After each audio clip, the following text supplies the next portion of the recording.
তো স্টুডেন্টস, আশা করছি তোমরা এই চ্যাপ্টারের আগের পার্টের ভিডিওটা দেখেছো, যেখানে আমি 19 নম্বর চ্যাপ্টারের 1 থেকে 7 নম্বর অঙ্ক অবধি করিয়েছিলাম।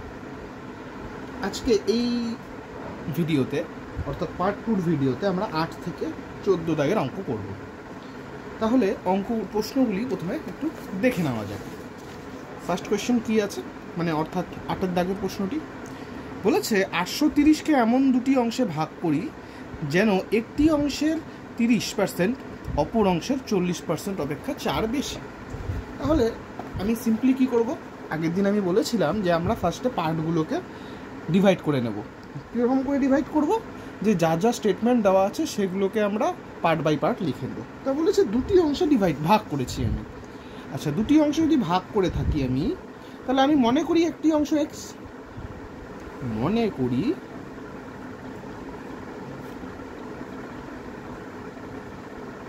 একটি অংশ এক্স, তাহলে অপর অংশ কি হবে?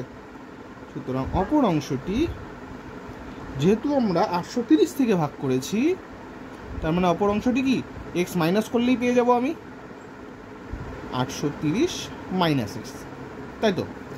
এইবার দেখো কি শর্ত দিয়েছে, বলেছে একটি অংশের 30% অপর অংশের 40% অপেক্ষা বেশি। তাই আমি মনে করি এক্সের 30% 830 মাইনাস এক্সের 40% থেকে 4 বেশি হয়। ঠিক আছে, তাহলে লিখি এক্সের 30% কত হবে?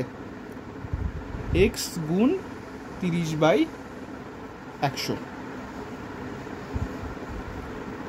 যদি আমি 0 0 কেটে দেই তাহলে 3x/10 পাচ্ছি।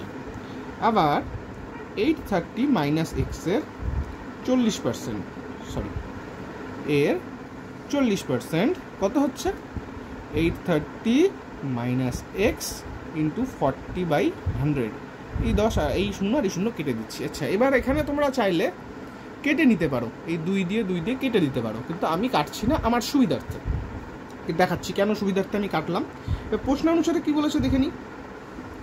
প্রশ্নানুসারে বলেছে এই যে 30% অপর অংশের 40%-এর থেকে 4 বেশি হচ্ছে, অর্থাৎ এ বেশি, এটা 30%, এটা 4 বেশি, আর এ 4 কম। আমি কি লিখতে পারি?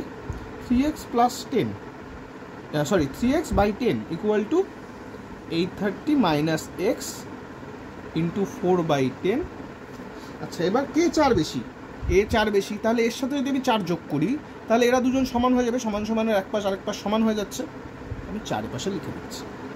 এবার আমি কি করব, এবার আমি এক্সের সঙ্গে যারা আছে তাদেরকে এক সাইডে নিয়ে আসবো। তাহলে 3x/10 minus 830 minus x into 4/10 equal to 4।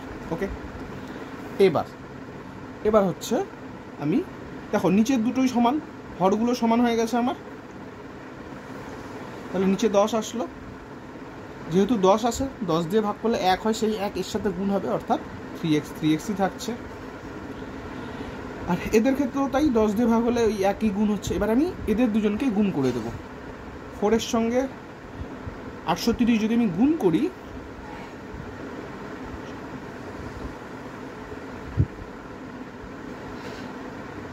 $3320 minus, আচ্ছা এবার মাইনাস আছে, এরও মাইনাস আছে, তাহলে এটা প্লাস হয়ে যাবে, আর 4 সঙ্গে এক্স গুণ করলে 4x হচ্ছে ইকুয়াল টু 4। এবার আমি এই 10কে ওপাশে গুণ হিসাবে নিয়ে যাব, আর এদের দুজনকে আমি যোগ করে দিই, তাহলে 7x মাইনাস 3320 ইকুয়াল টু 40, বা 7x ইকুয়াল টু 3320 প্লাস 40। এ পাশে চলে গেল, তোমরা প্লাস হয়ে গেল। 7x সমান সমান 3360, x সমান সমান 3360/7, 4 7 28, 28 যদি হয় তাহলে এখানে 5 পড়ে থাকছে, 7 8 56, 480 হচ্ছে আমার x। তার মানে একটি অংশ কি 480। ঠিক আছে, তাহলে অপর অংশ কি হবে? সুতরাং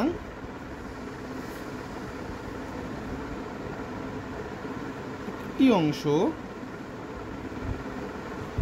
480, অপর অংশ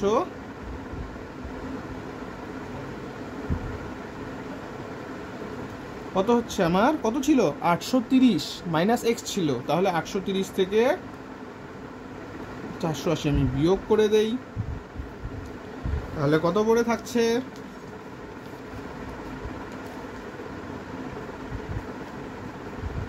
350।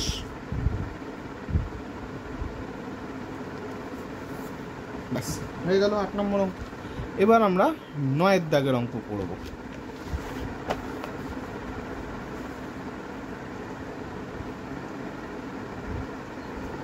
দেখি 9 দাগে কি বলেছে। প্রশ্নে বলেছে 56কে এমন দুটি অংশে ভাগ করি যেন প্রথম অংশের 3 গুণ দ্বিতীয় অংশের 1/3 অপেক্ষা 48 বেশি হয়। আচ্ছা, দুটি অংশে ভাগ করি। ফার্স্টে আমাকে বলেছে প্রথমে, এত কিছু আমি মাথায় নেব না, আমি প্রথমে কি ভাববো যে দুটো অংশে ভাগ করেছি, তাহলে একটা অংশ লিখি আমি এক্স, মনে করি একটি অংশ এক্স, তাহলে অপর অংশ কত হবে 56 মাইনাস এক্স, 56কেই তো ভাগ করেছি, 56 মাইনাস এক্স। এইবার বলেছে যে প্রথম অংশের 3 গুণ। আচ্ছা, প্রথম অংশের 3 গুণ কত হবে,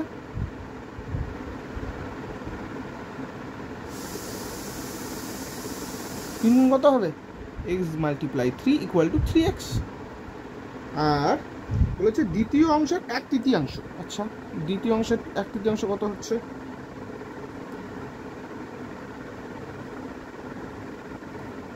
দ্বিতীয় অংশের 1/3 হচ্ছে 56 মাইনাস এক্স ইন্টু 1/3, অর্থাৎ 56 মাইনাস এক্স বাই 3। আচ্ছা, এবার প্রশ্নানুসারে কি বলেছে আমরা দেখব। প্রশ্নানুসারে বলেছে যে প্রথম অংশের 30% অপর অংশের 40% অপেক্ষা, সরি আমি অন্য প্রশ্ন করছি ভুলবশত। বলেছে প্রথম অংশের 3 গুণ দ্বিতীয় অংশের 1/3 অপেক্ষা 48 বেশি হয়। তার মানে 3 গুণ বড় এবং 1/3 ছোট। তাহলে আমরা এটা লিখতে পারি না, যখন তফাৎ বলে দিয়েছে মানে একজন আরেকজনের থেকে বেশি হয়, তার মানে দুজনের ডিফারেন্স, অর্থাৎ বিয়োগ করলে আমি ওই 48 পাবো। তার মানে এর থেকে আমি যদি একে বিয়োগ করে দিই তাহলে আমি কত পাবো 48 পাবো। তাহলে তাই করি, 3x minus 56 minus x by 3 equal to 48। যেহেতু নিচে 3 আছে তাহলে এটা নিচে 3 চলে গেল, এই 3 এর সাথে গুণ হয়ে যাবে, তাহলে 9x হয়ে যাচ্ছে, মাইনাস 56x। আবার দেখো এর সামনে মাইনাস আছে, এর সামনেও মাইনাস আছে, তাহলে এই মাইনাসে মাইনাসে প্লাস হয়ে যাচ্ছে আমার 48, 9x। আচ্ছা, এক কাজ করি, আমরা এটাকে 10x করে দিই একবারে, দুটো 9x আর x কে যোগ করে দিই, আর 56 এদিকে থাকলো। একে যদি আমি করি তাহলে এটা হয়ে যাচ্ছে আমার 144, আর 10x মাইনাস 56 সমান ইকুয়াল টু 56 প্লাস 144, x সমান সমান 200/10, অর্থাৎ x সমান সমান 20। সুতরাং একটি অংশ 20 এবং অপর অংশ 56 মাইনাস 20 36।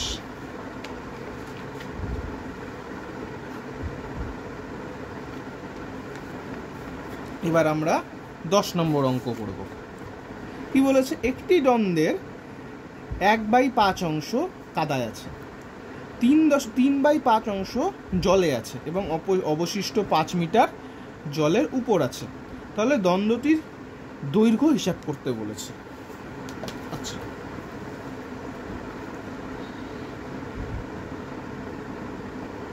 তা আমরা মনে করি দণ্ডটি x মিটার দীর্ঘ। ঠিক আছে, আমি এটা ধরে নিলাম। এইবার আমাকে কি বলেছে 1/5 কাদায় আছে আর 3/5 অংশ জলে আছে। তাহলে এক কাজ করি, জল ও কাদা মিলিয়ে আছে কতটা আছে, 1/5 আর 3/5 অর্থাৎ 4/5 অংশ। জলের বাইরে কত আছে, সে 1 মাইনাস, কারণ মোট তো 1 অংশ, তাহলে এটা বিয়োগ করলে কত হবে, 1/5 অংশ। প্রশ্নানুসারে কি বলেছে, প্রশ্নানুসারে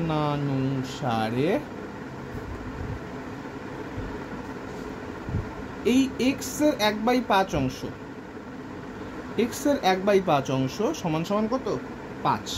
তাহলে এক্স সমান সমান কত, 25। এবার আমি এক্স এর মান পেয়ে গেলাম, তার মানে আমি এই পেজেই আমি অ্যান্সারটা লিখে দিচ্ছি যাতে ওই পেজে আমাকে না যেতে হয়। তাহলে আমি লিখে দিতে পারি দ্বন্দ্বটির দৈর্ঘ্য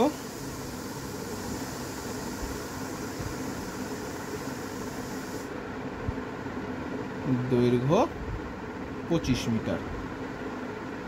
হয়ে গেল 10 নম্বর অঙ্ক।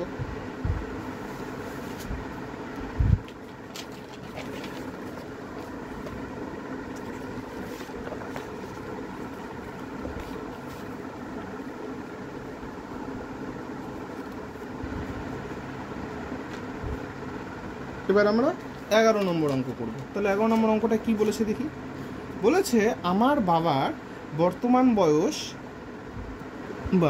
বয়সের 7 গুণ, 10 বছর পরে বাবার বয়স আমার বয়সের 3 গুণ হবে। আমার ও বাবার বর্তমান বয়স লিখতে বলছে। তাহলে আমি মনে করলাম যে আমার বয়স যদি এখন 1 বছর হয় তাহলে বাবার বয়স 7 বছর, তাহলে 7 গুণ বলেছে। এবার আমি তো জানি না এক্স্যাক্টলি কত আমার বয়স, তাহলে আমি ধরে নিচ্ছি আমার বয়স এখন এক্স। তাহলে সেমভাবে বাবার বয়স কত হবে এখন বর্তমানে, 7x। তাহলে ফার্স্টে তাই করি, পরপর পড়বো আমরা প্রশ্নগুলোকে, ঠিক আছে? অত কনফিউজ হওয়া চলবে না, ইজি অঙ্ক সব। শুধু পরপর যা যা যেভাবে দিয়েছে সেভাবে আমাদের লিখে নিতে হবে, তাহলে আমাদের কোনো ভুল হবে না। মনে করি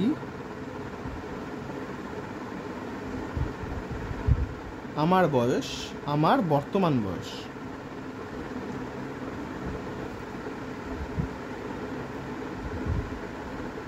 x বছর, ঠিক আছে? এবার তাহলে অর্থাৎ বাবার বর্তমান বয়স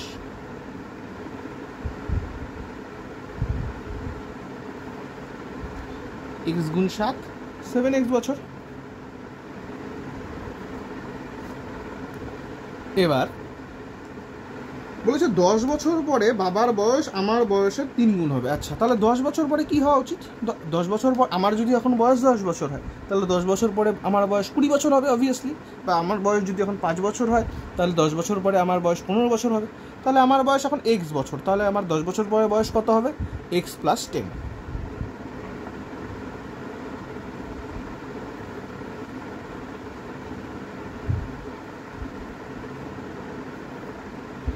তাহলে 10 বছর পরে আমার বয়স কত হবে, x + 10, ঠিক আছে? এবার সেমভাবে 10 বছর পর বাবার বয়স কত হবে, 7x + 10, তাই তো? কিন্তু এবার একটা টুইস্ট আছে, বলেছে 10 বছর পরে বাবার বয়স আমার বয়সের 3 গুণ হবে। অর্থাৎ এই যে 7x + 10 এটা অ্যাকচুয়ালি এর 3 গুণ। মানে আমরা দেখলাম যে আমাদের যদি বাবার বয়স যদি এখন 7x হয়, তাহলে 10 বছর পরে বাবার বয়স হচ্ছে 7x + 10। কিন্তু বলেছে এই যে 7x + 10 এটা কার সমান, আমার ওই 10 বছর পরে যে বয়স তার 3 গুণের সমান। দেখো তোমরা একটা জিনিস ভালো করে লক্ষ্য করো, এখানে কিন্তু বলেনি যে আমার বয়স, মানে আমার বয়স 10 বছর পরে, আমার বলেছে যে আমার বয়সের 3 গুণ হবে। এখানে যদি বলে দিত যে আমার বর্তমান বয়সের 3 গুণ হবে, তখনই আমরা বর্তমান বয়সকে হিসাব করতাম, অর্থাৎ এক্সের 3 গুণ ধরতাম আমরা। কিন্তু যেহেতু বলে দেয়নি যে বর্তমান বয়স, তার মানে আমাদের ধরতে হবে যে সেই 10 বছর পরের বয়সই ওরা হিসাব করছে। তাহলে প্রশ্নানুসারে কি বলেছে, প্রশ্নানুসারে বলেছে এই যে 7x + 10 এটা কার 3 গুণ হচ্ছে, আমার 10 বছর পরের বয়সের 3 গুণ হচ্ছে। তার মানে x + 10 × 3। তাহলে এক কাজ করি, আমি সলভ করি। 7x plus 10 equal to 3x plus 30। 3x এপাশে আসলে হচ্ছে মাইনাস 3x হয়ে যাচ্ছে, আর এই 30 ওপাশে গেলে হয়ে যাচ্ছে এই 10 ওপাশে গেলে হয়ে যাচ্ছে minus 10। 4x equal to 20, x equal to 5। তাহলে আমার বয়স এখন কত? আমার বয়স বর্তমানে 5 বছর। বাবার বয়স বর্তমানে 5 গুণ 7 গুণ বলেছিল, তাই 35 বছর। ক্লিয়ার?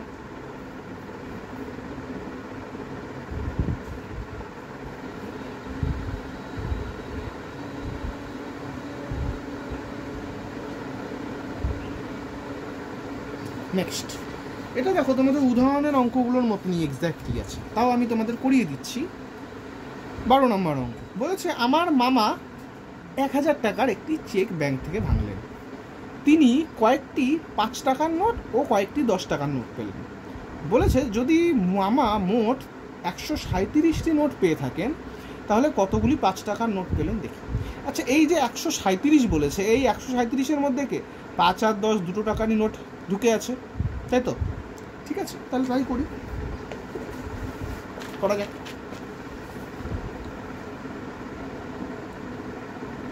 তাহলে মোট নোটের সংখ্যা কত দিয়েছে? মোট নোটের সংখ্যা 137টি। এবার মনে করি 5 টাকার নোট এক্সটি, তাহলে মোট যদি 137 হয় আর 5 টাকার নোট হয় এক্সটি, তাহলে 10 টাকার নোট কতগুলি হবে? 137 বিয়োগ এক্স, তাই তো দাঁড়াচ্ছে, কারণ এই দুটো মিলিয়ে 137 হচ্ছে। এইবার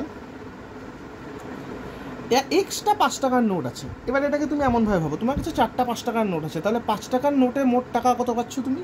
20 টাকা। 8টা 10 টাকার নোট আছে, তার মানে 8 টাকার 10 টাকার নোট মিলিয়ে তোমার মোট নোটের সংখ্যা হচ্ছে মানে টাকা হচ্ছে 80 টাকা। সেমভাবে এক্সট্রা নোট আছে 5 টাকার, তাহলে মোট টাকা কত হচ্ছে এক্স মিলিয়ে? তাহলে প্রশ্নানুসারে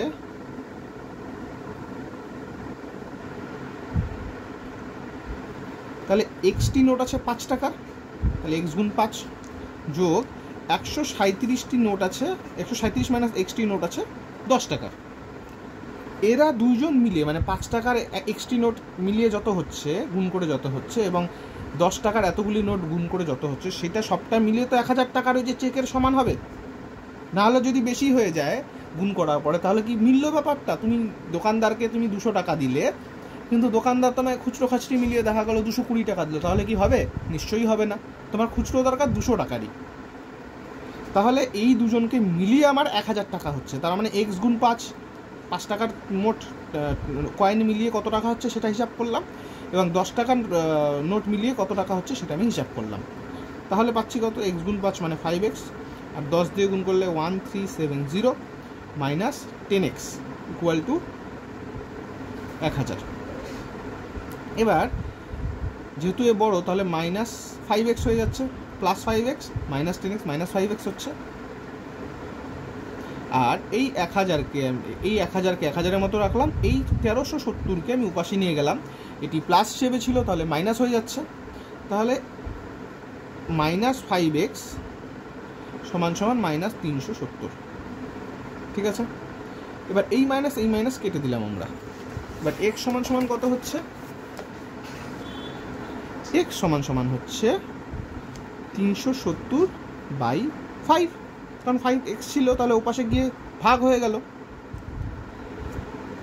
এবার 370কে যদি আমরা ডিভাইড করি তাহলে আমি পাবো 74। তাহলে 74টি কত টাকার নোট ছিল? সুতরাং 5 টাকার নোট ছিল 74টি। ওকে,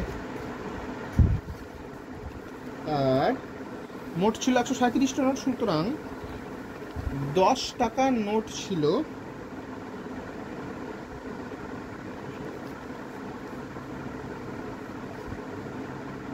আচ্ছা, আমাকে 10 টাকার নোট কি বের করতে বলেছে?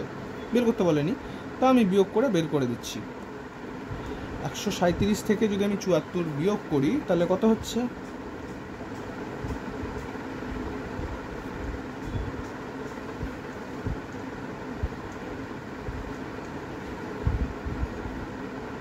63, 63টি। তো আমি এক্সট্রা অ্যান্সার বের করে দিলাম। এটা তোমরা সাবট্রাক্ট নিজেরাও করতে পারবে। 63টি। ওকে, নেক্সট। এবার 13 নম্বর অঙ্ক বলেছে, আমাদের গ্রামের সালেম চাচা সরকারি চাকুরি থেকে অবসর গ্রহণ করার পর তার সঞ্চয়ের অর্ধেক, 1/2 অংশ মানে অর্ধেক দিয়ে বাড়ি কেনেন। হঠাৎ বিপদে পড়ে তিনি বাড়িটি বিক্রি করে কেনা দামের থেকে 5% বেশি পান। যদি তিনি বাড়িটি 3450 টাকা দামে বেশি বিক্রি করতেন, মানে যা দামে বিক্রি করেছেন তার থেকে 3450 টাকা বেশিতে বিক্রি করতেন, তাহলে কেনা দামের উপরে 8% বেশি পেতেন। সালেম চাচা কত টাকায় বাড়িটি কিনেছিলেন এবং তার সঞ্চয় কত ছিল? আচ্ছা, এই অঙ্কটা আমি দুভাবে করাবো। একটা হচ্ছে বড় প্রসেসে, একটা হচ্ছে একটু ছোট, একটু বুদ্ধি দিয়ে করাবো। প্রথমে বড় প্রসেসে করিয়ে নিই, তারপরে ছোট ছোট করে বুদ্ধি দিয়ে করাচ্ছি। ওকে, তাহলে কি বলেছে? মনে করি, আচ্ছা বলেছে সালেম চাচা তার সঞ্চয়ের অর্ধেক ব্যবহার করে ফেলেছেন। তাহলে মনে করি তার সঞ্চয় ছিল এক্স। মনে করি সালেম চাচার সঞ্চয় ছিল এক্স টাকা। এবার তাহলে বাড়ি কিনতে খরচা করেছেন কত?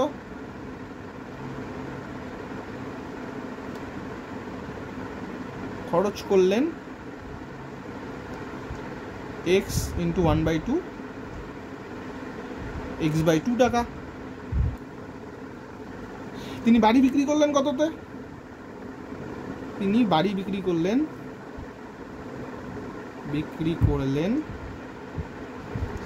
5% লাভে, অর্থাৎ x/2 তো ছিলই, তার সঙ্গে আরো 5% এক্সট্রা পেয়েছেন উনি,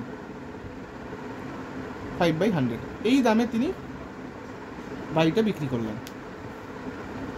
এবার তিনি যদি 8% লাভে বিক্রি করতেন,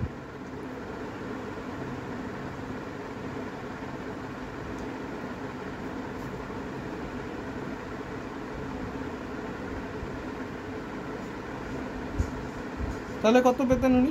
x/2 তো ছিলই, তার সাথে x/2 ইন্টু 8/100, এই টাকাটা উনি পেতেন। এবার বলেছে এই 5% লাভ আর 8% লাভ, দেখো তার ডিফারেন্স কত হচ্ছে?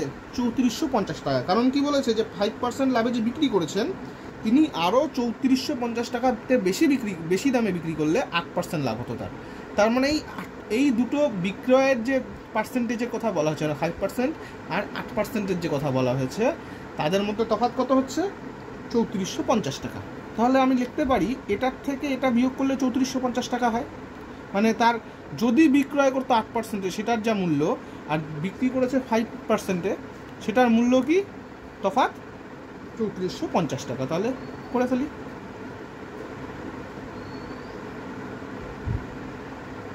বিয়োগ।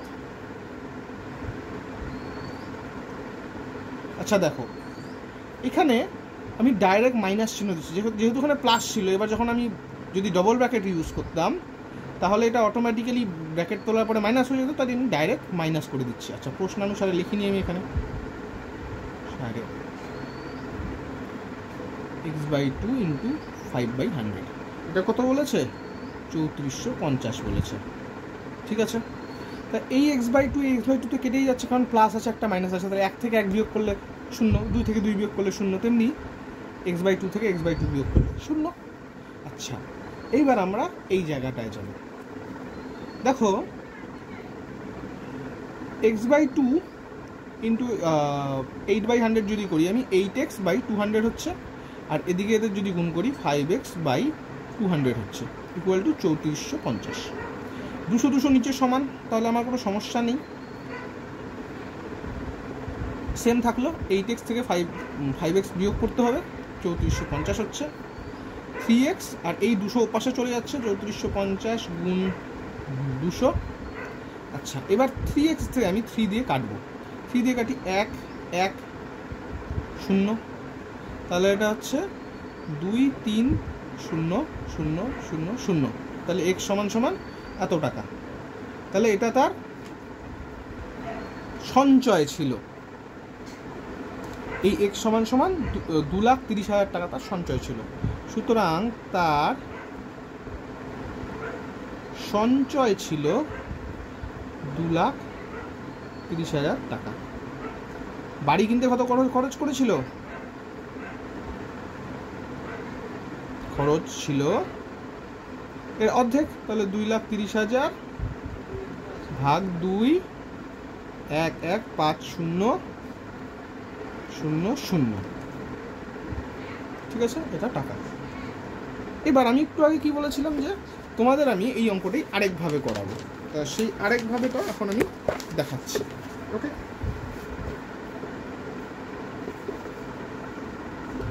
এটা খুলে নিতে হবে আমার। ওকে,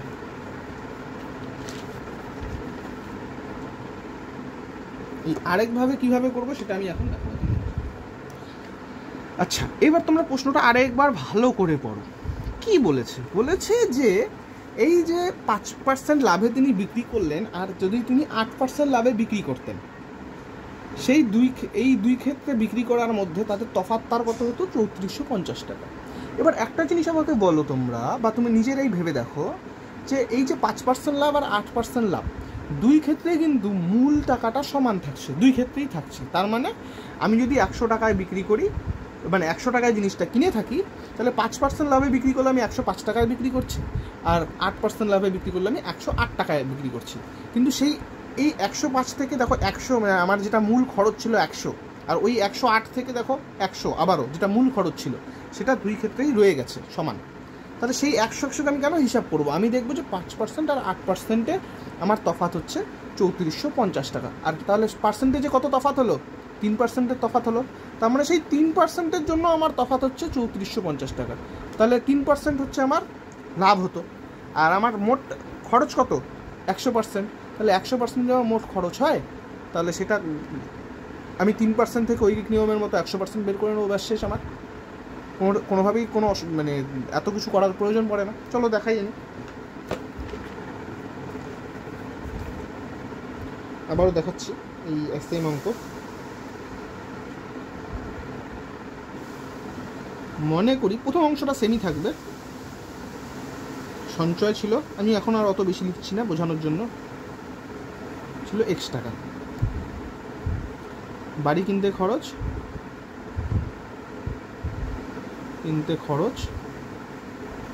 x/2 টাকা। এবার প্রশ্ন, আচ্ছা আমরা এখন দেখো 5% ও 3%, সরি 8%-এর মধ্যে তফাৎ 3%, তাই তো, ইকুয়াল টু 3450 টাকা, তাই না? তাহলে এই x/2-র 3% হচ্ছে 3450 টাকা। তাহলে x/2-র 3% হচ্ছে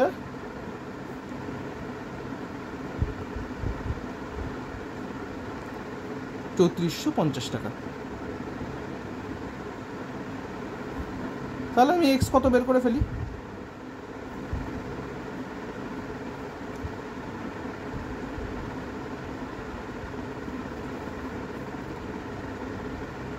x সমান সমান 1,1,5,0, এই 100 নিচে ছিল, তাহলে ওপাশে গুণ হিসাবে যাবে, আবার এই 2ও গুণ হিসাবে যাবে। তাহলে x সমান সমান কত হচ্ছে? x সমান সমান আমার হচ্ছে 2,3,0,0,0, 2,30,000, আর x/2, তাহলে সঞ্চয় কত ছিল? 2,30,000 টাকা। বাড়ি কিনতে খরচ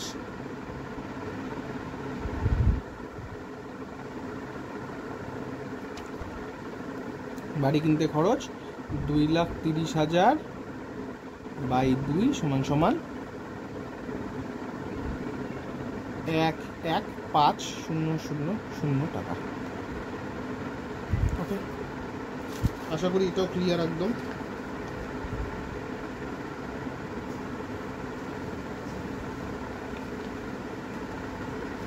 নেক্সট, এই ভিডিওর লাস্ট অঙ্ক। তো তোমরা দেখলে যে এইভাবে করলে কতটা সহজ আর কত তাড়াতাড়ি হয়, কিন্তু আমি তোমাদের দুভাবেই শিখালাম, যার যেটা সুবিধা হবে সে সেভাবে করবে। লাস্ট অঙ্ক দেখো, বলেছে গোপালপুর গ্রামের শিবিরের আশ্রয় প্রার্থীদের জন্য 20 দিনের খাবার মজুদ ছিল। আচ্ছা, 20 দিনের খাবার মজুদ ছিল, কিন্তু আমাকে বলে দেয়নি যে কতজন ছিল। আচ্ছা, এবার 7 দিন পরে আরও 100 জন আশ্রয় প্রার্থী আসলেন ওই শিবিরে। 11 দিনের মাথায় সব খাবার শেষ হয়ে যায়। প্রথমে কতজন আশ্রয় প্রার্থী ছিল? এই অঙ্কটাতে একটা জিনিস তোমরা ফোকাস করবে। দেখো, বলেছে 11 দিনের মাথায় শেষ হয়ে যায়। এই প্রশ্নের ক্ষেত্রে এই 11 দিন বলতে কিন্তু সেটা বলেনি যে শুরুর থেকে 11 দিন।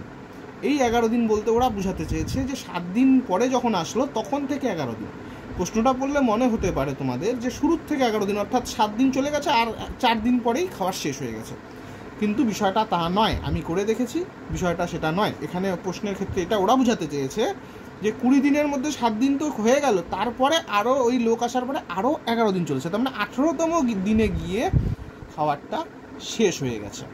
ঠিক আছে, তাহলে আমরা সেই হিসাবেই করব। এখানে একটা কনফিউশন তোমাদের হতে পারে, তাই আমি ক্লিয়ার করে দিলাম। এবার আমরা প্রশ্নে যাব। লাস্ট অঙ্ক এই ভিডিওর। নেক্সট ভিডিওতে আরও অন্যান্য অঙ্কগুলো আসবে, যেগুলো সমীকরণের বীজ খোঁজা একদম সহজ অঙ্ক, সেগুলো নেক্সট ভিডিওতে আসবে তোমাদের জন্য। ওকে, কি বলেছে? 20 দিনের খাবার মজুদ ছিল। খাবার মজুদ ছিল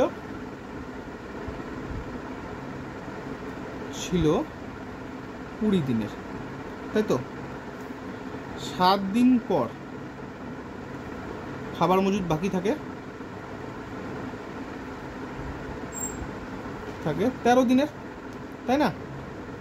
কিন্তু কাদের জন্য, কতজন লোকের জন্য? 20 দিনের, মনে করি, আচ্ছা মনে করি আমি লিখে নিই এখানে, করি 20 দিনের x জনের। তাহলে 7 দিন পর খাবার বাকি থাকে 13 দিনের x জনের। এবার কি বলেছে? কিন্তু 100 জন আসায় জন না, ভাই লিখি 100 জন বেশি হওয়ার কারণে, বেশি থাকার কারণে সেই খাবার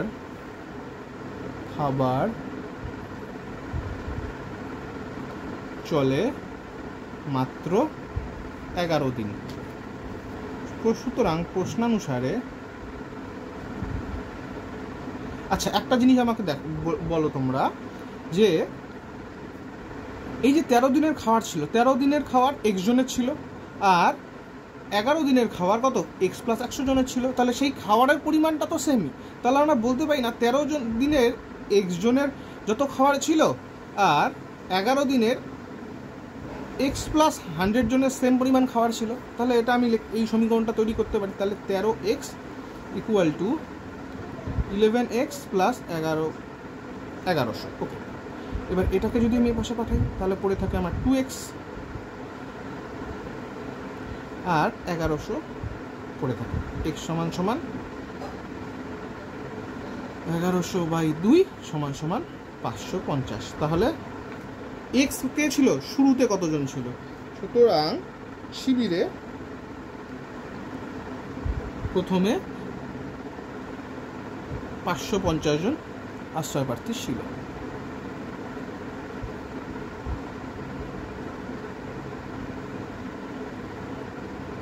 প্রথমে 550 জন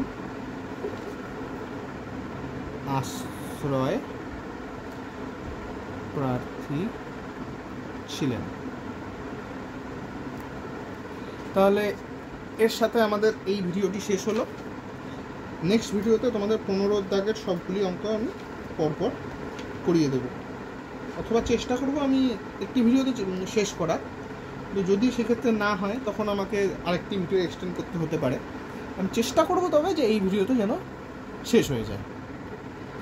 থ্যাংক ইউ, দেখা হচ্ছে পরের ভিডিওতে।